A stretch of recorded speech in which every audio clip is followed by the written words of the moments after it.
Okay, ladies and gentlemen, gather around and I will tell you a tale. This is how you move better. This is how you get stronger, more flexible, more able, perform better, last longer, and safer, resist injuries without being any stronger or fitter or more able. This stuff you could do today.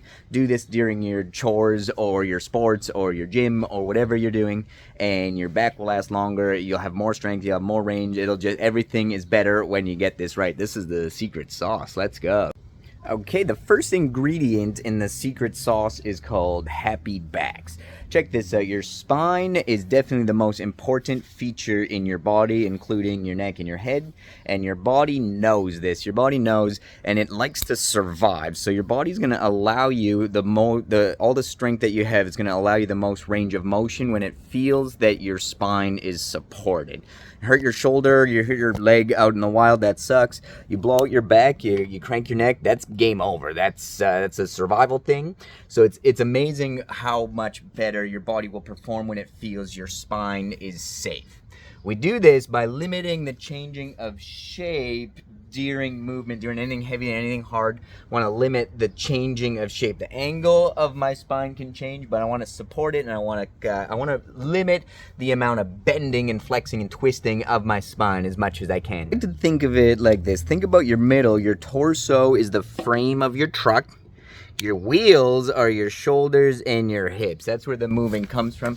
Frame stays motionless. I want to lock this down. Frame doesn't move. This would be moving my frame. This would be moving my wheels. So move from my wheels. Wheels do the moving. Frame doesn't do the moving. You're bending your frame. If your frame is moving everywhere, that sucks. Like, that's a new truck. If your wheels are moving, sweet. Wheels are supposed to move. So good movement comes from a solid frame and moves from the center out. The strongest position that we have available is called a neutral spine. You're going to think about it just like a flat back. Your back is flat. It isn't all the way flat. You're going to have a gentle swoop coming back through the low back. It's going to cut back in through the high and middle back, and then kick back out through your neck. It's a bit of a range. So this would be a flexed spine. This would be an extended spine. Somewhere in between is a neutral spine. That's our strongest position we have available. Whenever the task allows, if it's challenging, we're going to get as close to that as I can. Tense up, and I'm going to maintain that shape. If it's a weird item, if it's a weird challenge, maybe a big boulder or whatever, something I might not be able to get as neutral as I would like, but I'm still going to get tight, lock that shape in, and secure the shape so I'm not changing the shape. I'm getting the best shape that I can afford for the challenge, and then locking that in, securing that shape. Okay, this is the secret hack on how to best apply this flat back concept. The game is going to be triple B, 3-step bracing process using our core muscles and some hack to get the most stability, the most stiffness in this system. Game looks like this. Big belly breath in. Belly breath, not chest breath. You get big belly breath. You're trying to pump like as much air into this system as you can, get as much support for the frame as we can achieve. That's step 1, big belly breath in. Step 2 is get so tight in here, like you're about to get a stray shot in the belly. That kind of tension that you would do to brace. Apply that on top of this breath. Step 3, breathe out again. You're just gonna sip a little bit of breath. You can really cinch it down with a little breath, and then little sips of air, enough that I can still breathe and get some oxygen exchange, but not so much that I lose so much tension that I'm gonna lose my shape to whatever I'm facing. A squat, for example, I'm gonna lean, maybe tilt, but I'm not gonna change shape. This is all the same shape. The angle can change, but the shape cannot. Really common faults we see with a squat shape, it's gonna be rounding forward. That's flexion of my spine. This is also sneaky and really common in squat as I start shifting my hips back, but if I don't lean, if I keep my chest high, everyone wants to keep their chest up, if I don't account for this hips shifting back, then you'll see I'm actually extending in my back.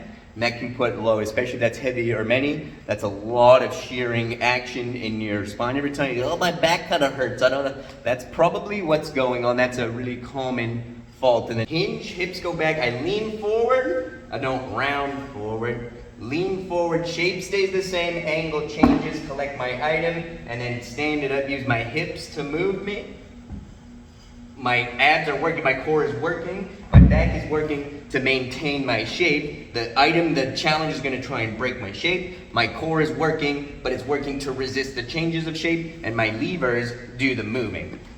Concept also sneaks in sneaky walking, running, lunges too. Your abs is going to be lower, keeping kind of your tail tucked is a good way to think about this one. But you'll see if I'm walking or running, in every step I'm extending and bending my spine again and again and again. That's more shearing forces that gets harmful. It gets extra common with running. Think about keeping your abs on, ribs pinned down again, tail's a little bit tucked. Your hip moves your leg, not your back moving your leg behind you.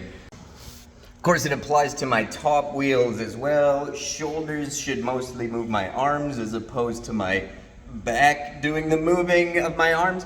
A little bit sneakier, but you see this in if I were swimming, I want to move my arm via the shoulder, not as much the back. If I'm throwing a ball, I'm gonna use my arm as opposed to moving my back to create the motion. If I'm lifting up the kid and holding this is arm, not back arch, I'm reaching for the glass on the top cupboard. Everything is always so high when you're short. Pushing shape, this shape is the same. Nice would be to keep the same. Tempting is to change the shape, then I don't have to do all of the work all at once. Putting it all together to move an item from the ground to my hips to overhead. I'm gonna need everything now, all my movement concepts.